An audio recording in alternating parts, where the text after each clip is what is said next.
నంద్యాల పట్టణంలోని వైఎస్ఆర్ నగర్ సమీపంలో గల బుడగ జంగాల కాలనీలో ఫుడ్ పాయిజన్ కలకలం సృష్టించింది. గత రాత్రి కాలనీలో ఆహారం తీసుకున్న పలువురు ఒక్కసారిగా తీవ్ర అస్వస్థతకు గురయ్యారు. బాధితులకు వరుసగా వాంతులు, విరేచనాలు కావడంతో స్థానికులు భయాందోళనకు లోనయ్యారు.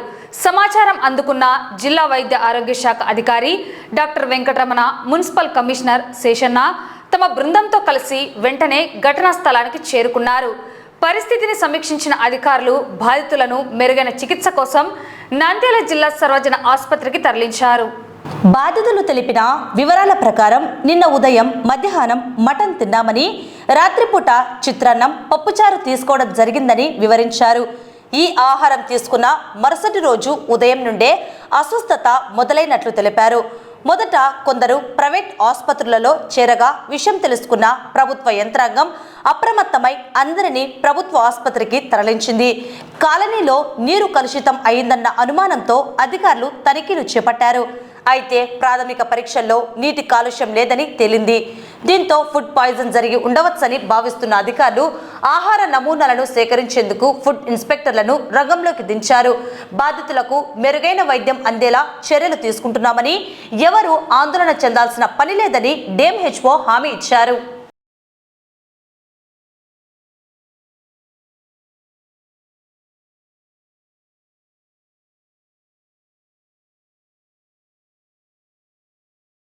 ఈరోజు నందమూరు నగర్ దగ్గరలో ఉన్న బుడగదేమ కాలనీలో ఈ ముఖ్యంగా వామిటింగ్స్ ద్వారా పిల్లలు 6 మంది పిల్లలు, పెద్దలు ఒక 4, మొత్తం 10 మంది గురిగా ఈ విధంగా జరగడం జరిగింది. ముఖ్యంగా ఇందులో భాగంగా చూసుకుంటే నిన్న దినమున కొందరు ముఖ్యంగా ఈ చిత్రాన్నం అనేది పంపిణీ చేయడము, అది తిన్న తర్వాత అంటే అది మామూలుగా 24 hours తర్వాత తినడం జరిగింది. దానివల్ల కొంతమందికి ఎఫెక్ట్ కావడం, తద్వారా కొద్దిగా మోషన్స్ కావడము, వామిటింగ్స్ కావడం జరిగింది. కాబట్టి ఇమీడియట్గా మేము కలెక్టర్ గారి ఆదేశాల మేరకు అలర్ట్ అయిపోయాం. మా టీము, డాక్టర్స్, అలాగే మున్సిపల్ కమిషనర్స్ వారు, అలాగే వారి సిబ్బంది అందరూ వచ్చి ఇమీడియట్గా వాటర్ శాంపిల్స్ కలెక్ట్ చేయడం, వాటర్ ద్వారా ఎటువంటి ఇబ్బంది లేదని చెప్పడం, తర్వాత ఫుడ్ శాంపుల్ కూడా తీయడానికి ఇప్పుడు ఫుడ్ సేఫ్టీ ఆఫీసర్ బయలుదేరి వస్తున్నారు. ఎక్కడైనా ఫుడ్ ఇంట్లో తీసుకున్న లభించినట్లయితే తీసుకుని శాంపిల్ పంపడం జరుగుతుంది. సో ఇది మళ్ళీ ఒకసారి రేపు మార్నింగ్ కూడా ఇమ్మీడియట్గా వాటర్ శాంపిల్స్ తీసి మళ్ళీ రీజనల్ ల్యాబ్ పంపించి చెక్ చేయడం జరుగుతుంది.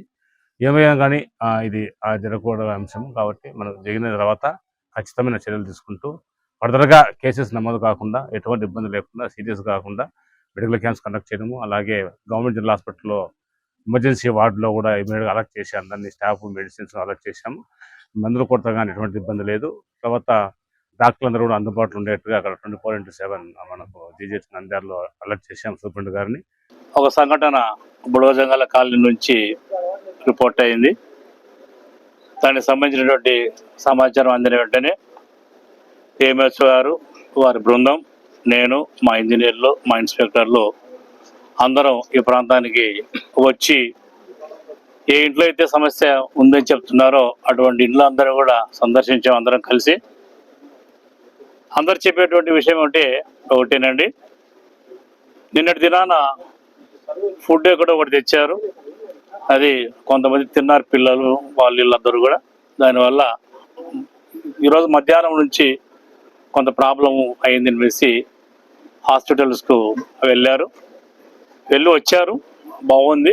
అయితే కొంతమందికి ఒక 10 members వరకు అస్వస్థత ఉంది, వాళ్ళు ఇంకా హాస్పిటల్లోనే ఉన్నారని చెప్పేసి సార్ చెప్తున్నారు, DMHO గారు. దానిలో భాగంగానే వాటర్ వల్ల ఏమన్నా ఈ యొక్క ప్రాబ్లం అరైజ్ అయిందా అని చెప్పేసి ఇప్పుడు మేము ఎప్పుడో ఒక డే కింద నడిచినటువంటి వాటర్ ఏవైతే ఉన్నాయో ఆ వాటర్ను కూడా మేము ఇంట్లోంచి తెప్పించి వాళ్ళ ముందే శాంపిల్స్, RC టెస్ట్ కానీ ఇతర 2 ఇంకా కూడా అవన్నీ చేసాము. ఎక్కడ కూడా వాటర్ కంటామినేట్ అవ్వలేదు అనేసి ఒకటి ఎస్టాబ్లిష్ అయితే అయింది. ఆ విషయాన్ని అందరికీ కూడా అక్కడ చూపెట్టాం. అదేవిధంగా ఇంకా కూడా ఏమన్నా ప్రాబ్లం ఉంది అంటే ఇంకా రేపు వాటర్ వచ్చేటువంటి సమయానికి అందరం వస్తాం. మేము మా ఇంజనీర్ గారు, శానిటరీ ఇన్స్పెక్టర్స్ అందరం వస్తాం.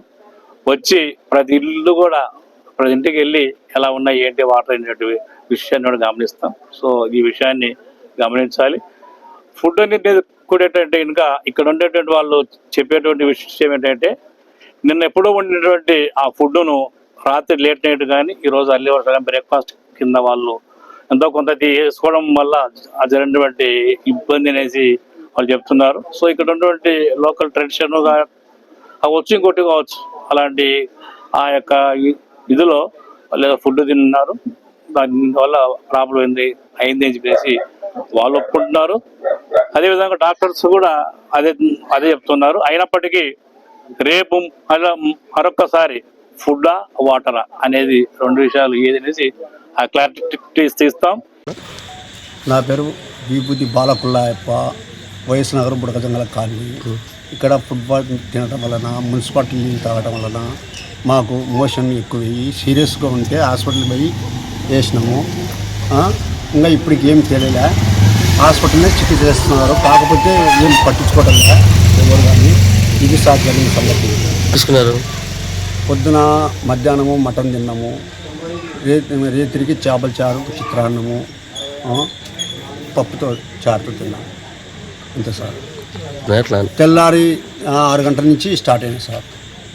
నైట్ ఏం లేదు, ఫ్రీగా ఉన్నాము. తెల్లారి 6 గంటలకు వ్యాపారం వెళ్ళిపోయిన తర్వాత అక్కడనే ఆ బస్ స్టాండ్ కాడ మోషన్ ఎక్కువై అక్కడనే కళ్ళు తిరిగి పడిపోయింటే ఇక్కడ ఆర్ఎంపీ డాక్టర్ కాడ చూపించుకున్నాము.